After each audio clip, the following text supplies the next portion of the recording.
Welcome back to the Brittany Hughes Show, everybody. So the Biden administration has spent the past week, he and his lemmings over at the White House, gaslighting Americans on inflation and telling us that everything is going great, even as we can see for ourselves that it isn't. This is one of the most brazen displays of outright lying that I have seen from this presidency.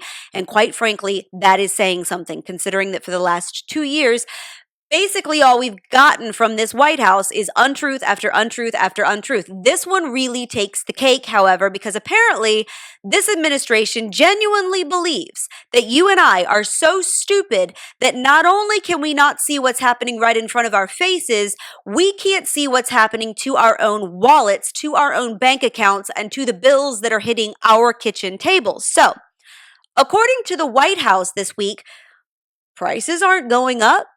Inflation's totally fine. The economy is stabilizing. The labor market is awesome. Everything is going fine and dandy, and we're getting things back on the right track. And Americans are really starting to feel relief from the supply chain crisis and price hikes because of the administration's so-called Inflation Reduction Act that, of course, was passed with the help of Democrats in Congress. Over here in reality, where the rest of us live, however, that is simply not true. We all know this. We can all feel this. The numbers show this. But the line that the Biden administration has been peddling for days, that they desperately want you to believe, despite what you can see with your own two eyes, is that everything is going perfectly fine. So, to note, this is not something that is new. The Biden administration has been desperately trying to backpedal on the economic crisis that this president has just dumped gasoline onto this fire for the past 2 years. And they've been desperately ahead of November trying to get a hold of the narrative, trying to spin this story to make it sound like it's not really what you're seeing. So ahead of this latest inflation report that came out this week, the White House trotted Janet Yellen out onto State of the Union, and she yammered about how inflation was totally under control. Yes, we've got a few hiccups here and there, but really everything's going to be perfectly fine. Here's what she had to say. Gas prices have been coming down now for almost the last 3 months. Last month in July, headline inflation was actually slightly negative, and we are addressing inflation. Okay, so on Tuesday, like 2 seconds after that interview, the Labor Department released their latest Consumer Price Index report, and it just blew the lid off of this idea that inflation is at all under control. So experts had predicted a tiny drop in overall inflation. So instead, we actually ended up getting another 0.1% increase in the overall cost of goods and services. So inflation actually went up. It was an incremental amount, but it was a massive marker for where we're at in the economy. Economists had hoped that with the decrease in gas prices that we have seen over the past couple of months, that was going to be enough to offset any potential hikes in other areas of the economy and that overall inflation would come down. That didn't happen.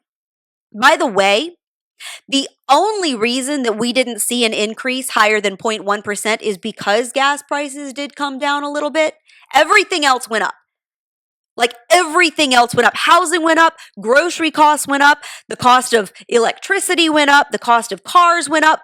Across the board, everything else went up. And the only reason that we didn't see inflation even worse is because gas prices had come down, really not anywhere near where they should be. They're still astronomically high.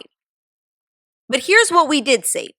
Grocery prices shot up another 0.7% in August for a total of 13.5% in the last 12 months.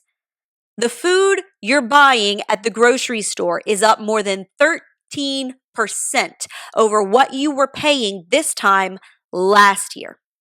Housing is up another 0.7% between July and August, the highest monthly increase since 1991. And up 6.2% total year over year. The cost of medical care rose another 0.8% between July and August. The price of a new car also rose 0.8%. Electricity is up another 1.5% over July. That's up nearly 16% over this time last year, and the largest 12-month increase since August of 1981. That is not good news heading into the fall and winter when people are going to be trying to heat their home. It's one thing if you don't have air conditioning, as much as that sucks. It's one thing to not be able to cool your home. It's another thing entirely when you can't heat it. Even with the decrease in gas prices, the overall cost of energy is still up nearly 24% over where it was this time last year. So that includes your electricity, that includes your natural gas, all of that up 24% over last year.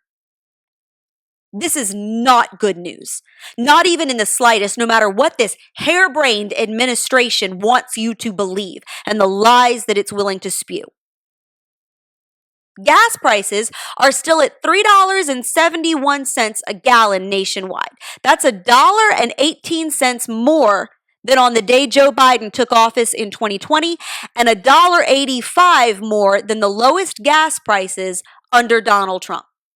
So even with the decrease in gas prices, we're still paying about $3.70 a gallon. Nowhere close to where we should be. That's still more than twice as much as the gas price low under Donald Trump. And it still wasn't enough. The decrease in gas prices still wasn't enough to offset all of these other increases that are hitting Americans in the wallet and are continuing to climb. And yet, even with all of this, this administration wants you to believe that this isn't happening. Here's White House Press Secretary Karine Jean-Pierre claiming that prices have remained flat for the last 2 months. And she actually wants you to believe this, said it with a straight face at the White House press briefing just this week. On the inflation report that came out today, the president is promising that the Inflation Reduction Act will do just that and bring down costs. But this bill does not address food or housing, prices of which we are seeing going up. So what is your message to Americans who are seeing these rising costs? And are you confident that you're doing enough to finally bring these down? So look, the president has said for some time now, when it comes to his number one economic priority is to deal with inflation, is to make sure that we are lowering costs for Americans, for the American people, for American families, Americans who have to come around the table, once a month in particular to figure out how are they going to pay those bills. Again, this is why the event that we're having in less than 45 minutes to celebrate and talk about, you'll hear from the president about the Inflation Reduction Act, is so critical. That is why Democrats and this president did the hard work to get that done, is to lower costs on healthcare, to lower cost on prescription drugs, and also energy costs as well. Look, when you look at the data, the inflation data, we're seeing more progress bringing global inflation down in the U.S. economy, as I just stated moments ago. Overall, prices have been essentially flat in our country these last 2 months. That is welcome news for American families, with more work still to do. As you know, every day this summer, gas prices have come down. We are at about $1, have come down on an average $1.30 a gallon. That is because of the work that this administration did with the leadership of this president. This month, we saw some welcome moderation in the price increases for food at the grocery store. It's moderating, which is important, and real wages are going up again for the second month in a row, giving hard-working families just a little bit of breathing room that you hear the president say. But we understand that there is more work to do, and that is something that we are very, very focused on as well. The more work that we have to do to get this more down, the costs down for American families. But this bill doesn't address groceries or rent. So how long should Americans expect those prices to remain high? So look, we're going to do everything that we can to lower prices, but we have taken concrete actions to lower food. For example, there's the double cropping that USDA is making it easier for U.S. farmers to grow food in America, increase food supply, and lower food costs for American families. There's the fertilizer, which is also important in where fertilizer prices spiked following Russia's invasion of Ukraine and remain at high levels. That's why the president took action there, and USAID has committed $500 million to lower fertilizer costs for farmers and increase supply. What is this broad smoking? I mean, this is unbelievable. It's unbelievable. They got the same exact report that you and I just got, the same exact report that you can go on the government website at the Bureau of Labor Statistics and read for yourself, printed right there in black and white, plain as day. They got the same exact report, and they actually want you and I to buy this line that prices aren't going up, that everything is largely stabilized over the prices are going up astronomically. Nothing is stabilized. When your decrease in gas prices are not enough to offset all the other categories of the economy that are continuing to climb with no end in sight, nothing is stabilized. Nothing has decreased. When your housing and your grocery prices and your electricity, when all of that is continuing to climb, and even amid all of this, even amid these numbers, the White House actually threw a party. They didn't just come out and try to spin some things or like pick and choose a couple of numbers that were kind of good or whatever, like all administrations do. You know, they threw a party on the White House lawn to celebrate the so-called Inflation Reduction Act and this latest CPI report that I think they were banking when they scheduled this little shindig out there and they were going to come out and wax poetic about what an awesome job they were doing. I think that they were banking on all the economists being correct that inflation was going to actually come down a little bit and they were going to be able to come out and give themselves a giant pat on the back. And when it turned out that that wasn't true, they still held the party even though the numbers gave the complete opposite story. So Biden, of course, trots out there with his aviators and his nonsense and gave this big speech about how great the economy was doing. And it's no thanks to all those dirty rotten Republicans in Congress. Everything is fantastic. Thanks to the Democrats, because his Inflation Reduction Act is absolutely working. Here he is claiming that that act actually helped reduce inflation. This couldn't have happened without every single one of you, and that's in the literal sense in the Senate. Every single one was required because the other team didn't want to play. And all our distinguished guests, CEOs, advocates, activists, thank you for joining us. And what a great day. Exactly 4 weeks ago today, I signed the Inflation Reduction Act into law. This bill cut costs for families, help reduce inflation at the kitchen table. Again, wondering whether or not anybody even gave him the Labor Department's report. Honestly, and genuinely, that's the only grace that I can give this man, considering the fact that I don't think he actually knows what's going on like 99% of the time. I'm pretty sure that his handlers just kind of give him the pieces of information that they want him to have because he can't really retain anything for more than about 3 seconds.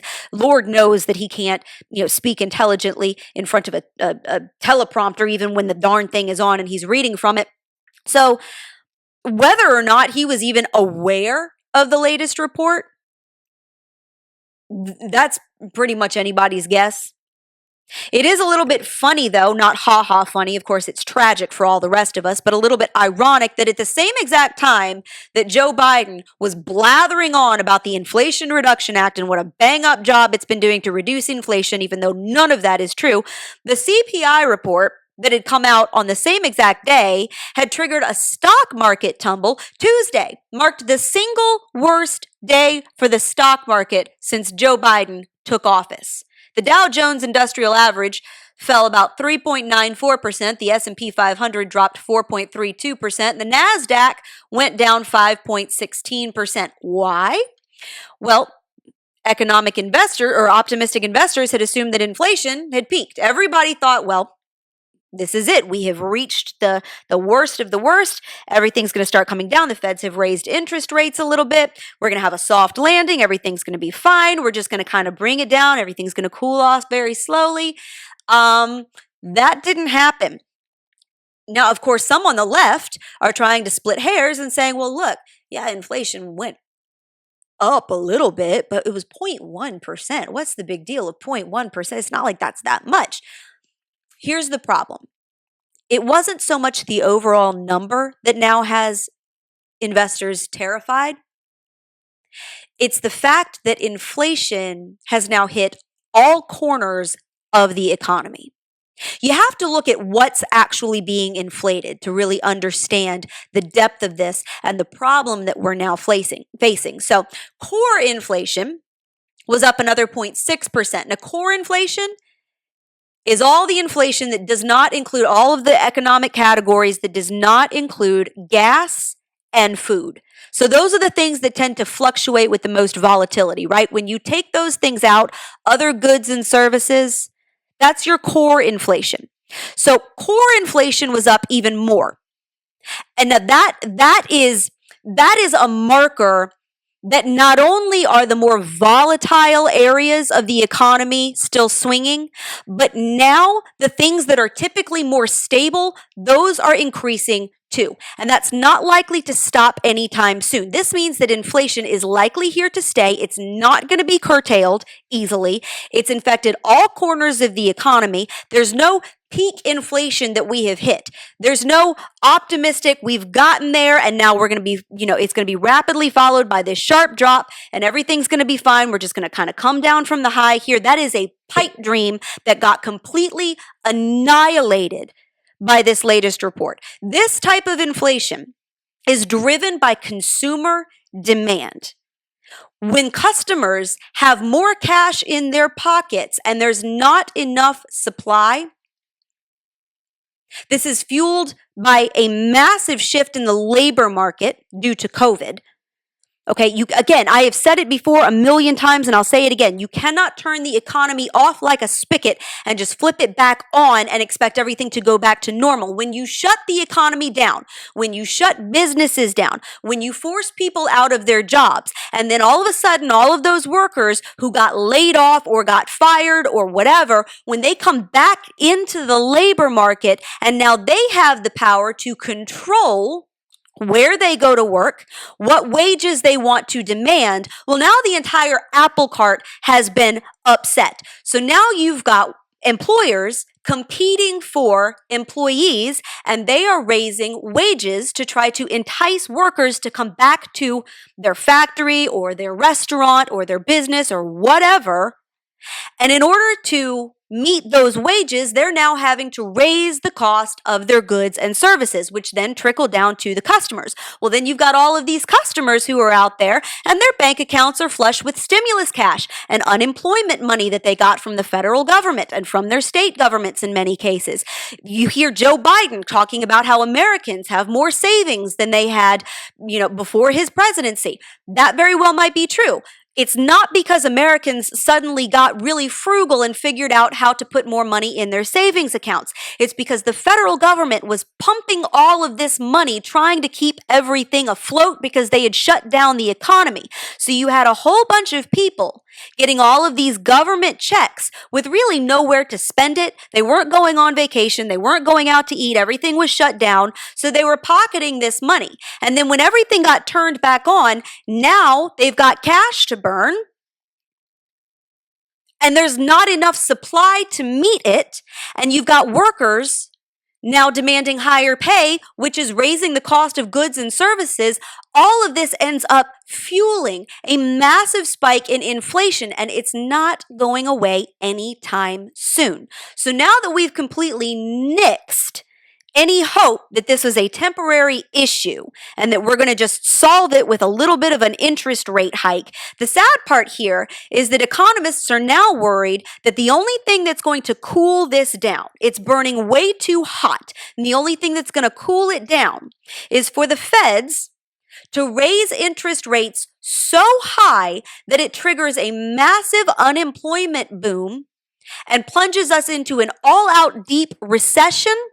And that will help curb spending. If you have enough people unemployed, if people are afraid of losing their jobs, then they won't spend as much. So literally,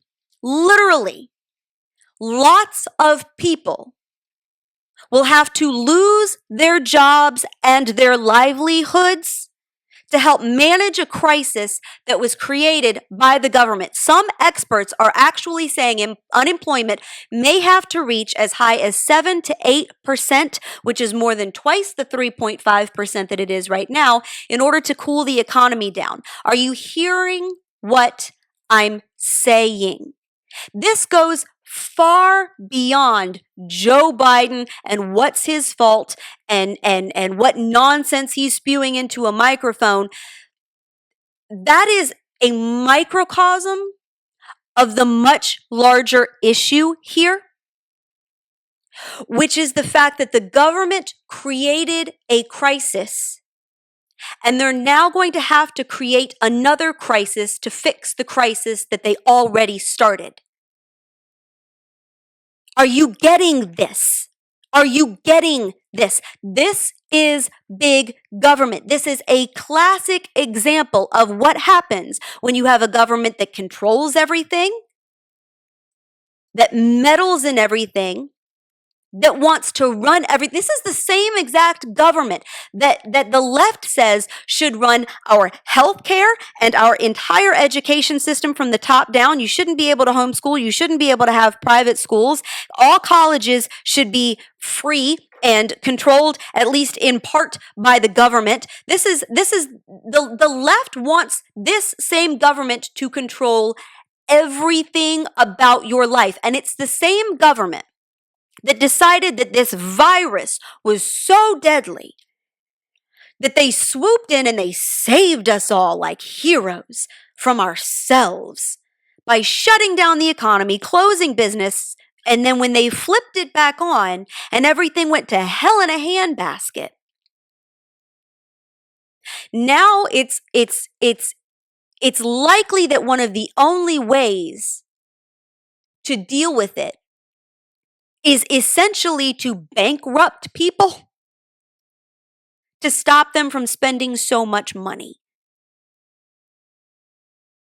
This is the government. This is what it does. This is the problem that big government creates every time. Rather than leave COVID well enough alone, rather than accept that viruses happen, rather than accept that people can make their own healthcare decisions about what is an acceptable risk for them and their family based on their circumstances. My body, my choice, right? Rather than accept that, the government came in, decided to save everyone from themselves, and created a crisis from which we are now all suffering. And this administration still believes that it can continue to wage war against the American energy sector, transfer billions of dollars in student loan debt to taxpayers, and spend its way out of inflation. This is an administration that is literally continuing to do the same exact things that got us here in the first place. They are doubling down on stupidity. And instead of recognizing that, they're passing climate change bills masquerading as inflation bills. The Inflation Reduction Act has nothing at all to do with inflation. It is a climate change bill through and through. It is about pushing the left's green agenda and nothing more. The fact that it says Inflation Reduction Act is bullcrap. It's the other half of Joe Biden's Build Back Better plan that he couldn't get passed by another name. So you slap the word inflation reduction on it, even though it has nothing at all to do with that, as we have clearly seen. But that's what they're calling it to make it palatable. But if you listen to the left talk about it, if you listen to Democrats and President Biden talk about it, all it is a green agenda bill. It is a leftist dream. Here's Janet Yellen again explaining that this bill is entirely about the left's green agenda. Our plan, powered by the Inflation Reduction Act, represents the largest investment in fighting climate change in our country's history. And it will put us well on our way toward a future where we depend on the wind, the sun, and other clean sources of energy. We will rid ourselves from our current dependence on fossil fuels.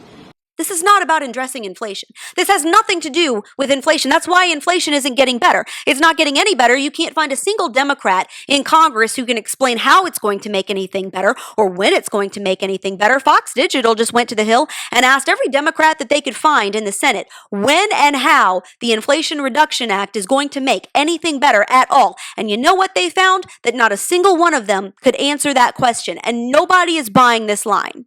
Nobody, not even Democrats in the Senate, are buying this line. And they're the ones who passed the stupid thing. At yesterday's celebration, House Speaker Nancy Pelosi actually had to demand that the audience applaud when she praised Joe Biden on his bang-up job of handling inflation. Thank you for unifying and inspiring a vision of a stronger, fairer, safer future for all, for our children. Your extraordinary leadership has made this glorious day possible. That's an applause line.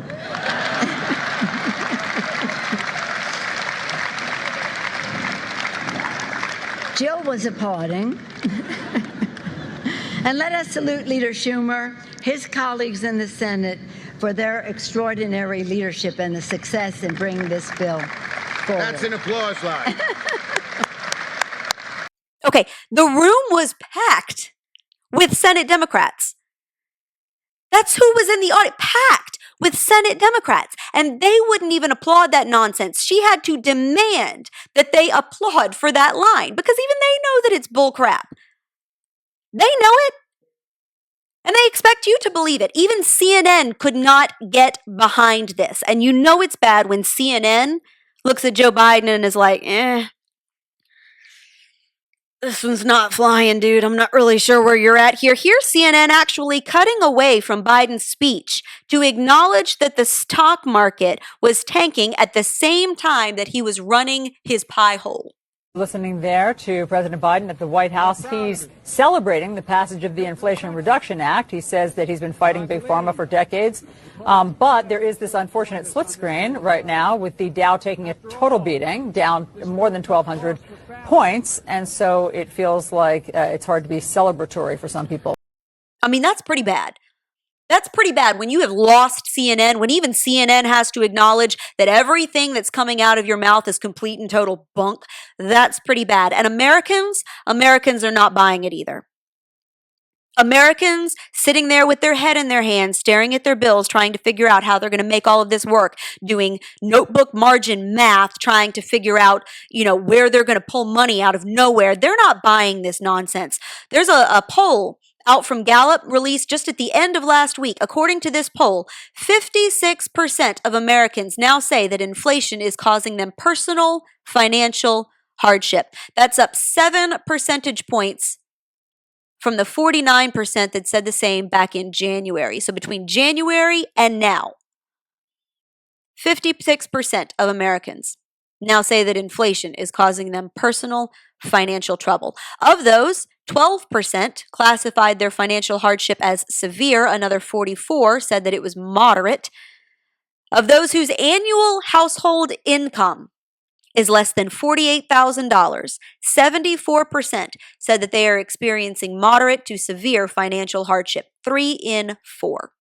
But of course, this is not a problem that's only being borne by the less wealthy. 63% of middle-class Americans, so those are earning between about $48,000 and $90,000 a year household income, 63% said that they are experiencing moderate to severe financial hardship. That's 17% higher than those who said the same thing last November.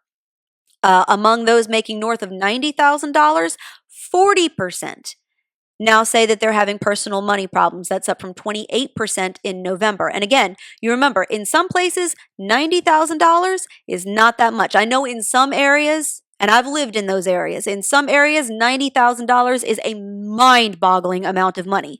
But if you live in an urban area, $90,000 does not get you very far.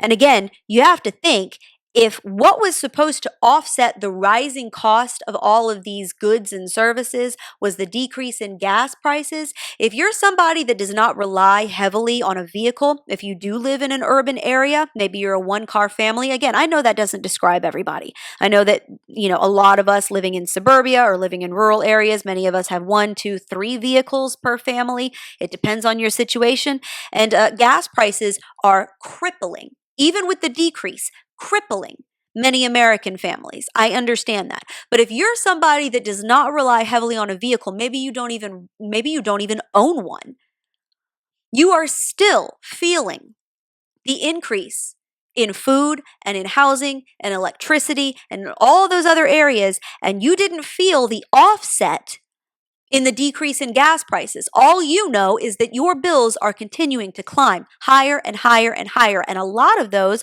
are going to be people in urban areas. Again, $90,000 and above, 40% say that they are having personal money problems.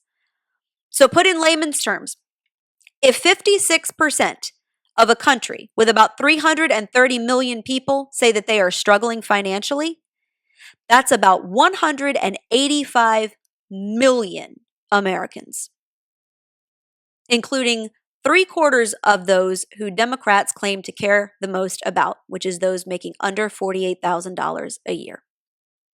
That is not good news for the left. That is not good news for the Democrats. That is not good news for this president. CBS reported just Wednesday that most U.S. workers say that their pay is not keeping up with inflation, including about half who said that they had gotten raises in the last 12 months, but that the increase was not enough to cover the rise in prices. No wonder this president and his lemmings are desperately trying to spin this. This is a catastrophe for them.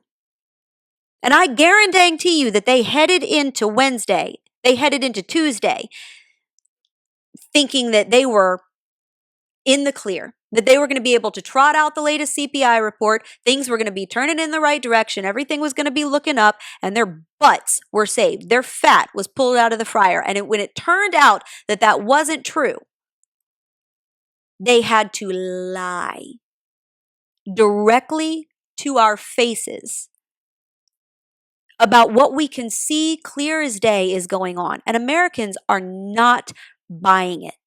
They are not. You can lie to people about a lot of stuff. You can gaslight people about a lot of stuff. That's why it's so incredibly important to stay informed and to do your research and to understand the issues and to be an educated voter, because it is really easy to lie to people's faces, especially when they don't have the time or the inclination to go do the research themselves.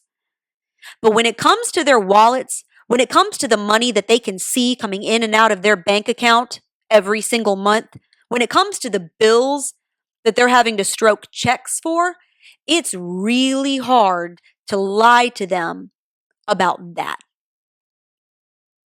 And yet that's exactly what this administration has been doing. This is your country under the left. Happy yet? This is your country under big government.